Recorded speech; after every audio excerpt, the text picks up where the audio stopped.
Hey everybody, hope you guys healthy and safe. So this is the Honor Magic V6. I've been using this phone for 2 weeks already. Now, this video is not a review though, and it's not a review not because I haven't used this phone enough, because I've used it for 2 weeks already as my main phone. My SIM card is in this guy. But the reason it's not a review, it's purely due to Honor's marketing strategy. So I think what they want to do is they want to have the first batch of videos, which including this one, just be a hands-on first impressions unboxing type of videos with a full review to come later. Basically, the restrictions is that I cannot run benchmarks on this guy or talk about performance or my final conclusions. But to be honest, does it really matter? This guy is powered by the Qualcomm Snapdragon 8 Elite Gen 5 with 12 gigs of the latest LPDDR5X RAM. So if you look at these specs, you already know what performance is going to be like. Do we really need to wait for a full review for some dude to tell you how performance is? You can conclude yourself how performance is just from the Snapdragon 8 Elite Gen 5 and the 12 gigs of RAM. But anyway, I will follow the restrictions,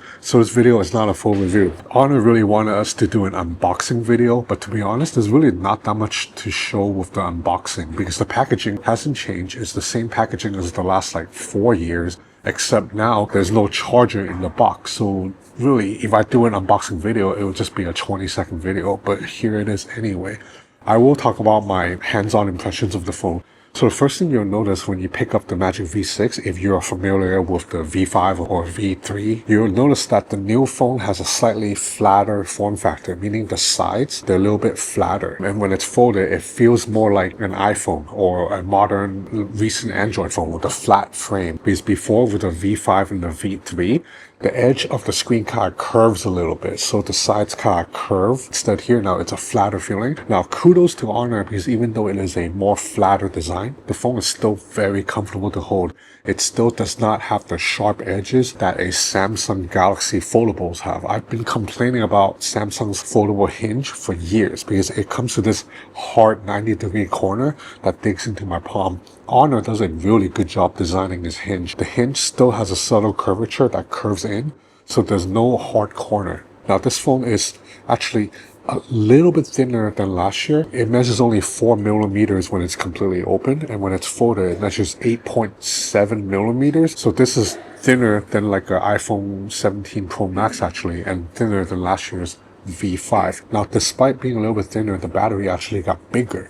There's a 6,660 milliamp hour, so 6660 milliamp hour battery inside, compared to last year's like 5,800. So that's a pretty significant increase in battery size in a form factor that's actually a little bit thinner. Like, it's awesome what Chinese brands are able to do. And yes, battery life is really damn good as you would expect. So how was Honor able to increase the battery size while getting the phone a little bit thinner? That's because Honor apparently for the V6 completely redesigned the internal structure. Everything from the haptic engine to the antennas to the modem to the SIM tray even to the hinge.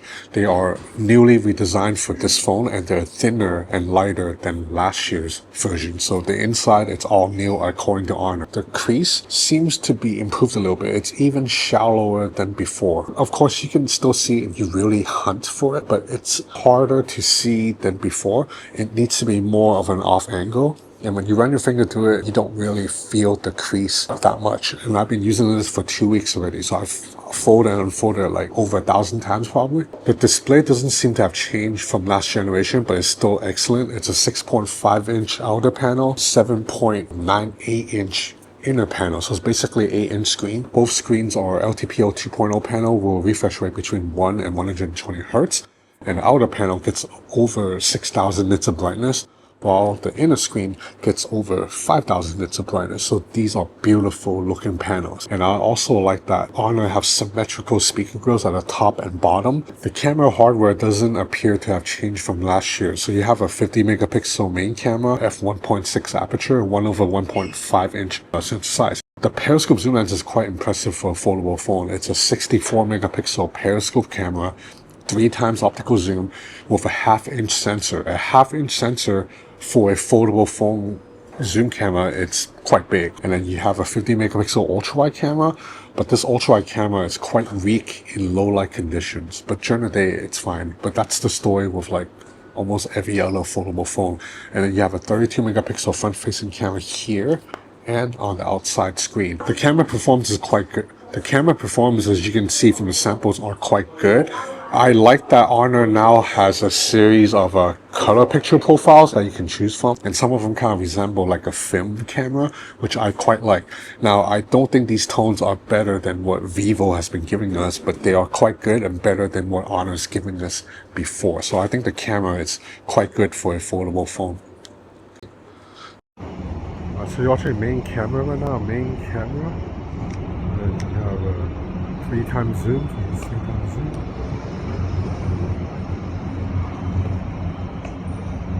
Yeah, ultra wide camera.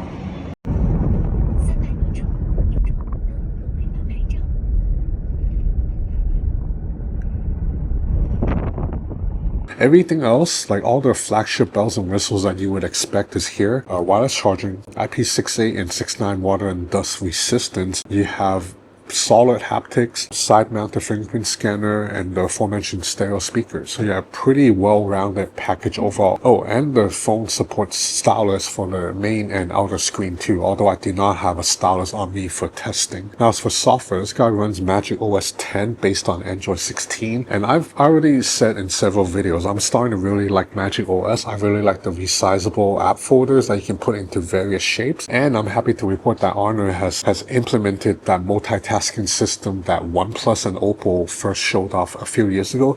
Basically, let's say you have an app like Instagram, you tap on this bar here, you go to split screen, then you can open a secondary app like Chrome. So you can open two apps side by side in a grid, but then the grid, it's not locked in a static dead space. You can actually resize it like this, and now you can still run apps in split screen, but like the UI will zoom in and out into the apps individually. You can also add a third app by swiping up from here and then just bringing another app into the space.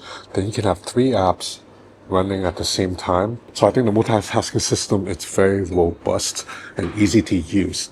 So this is my first impressions hands-on of the Honor Magic V6. You can tell this is a flagship phone through and through, and it's easily one of the best foldable hardwares out there. Not a review though, because I didn't talk about performance, so make of that what you will. I will have more videos because it's MWC week right now, so a lot to come, man, including the Vivo X300 Ultra. I'm gonna get hands on that very soon, so stay tuned. That's it for now. Thanks for watching.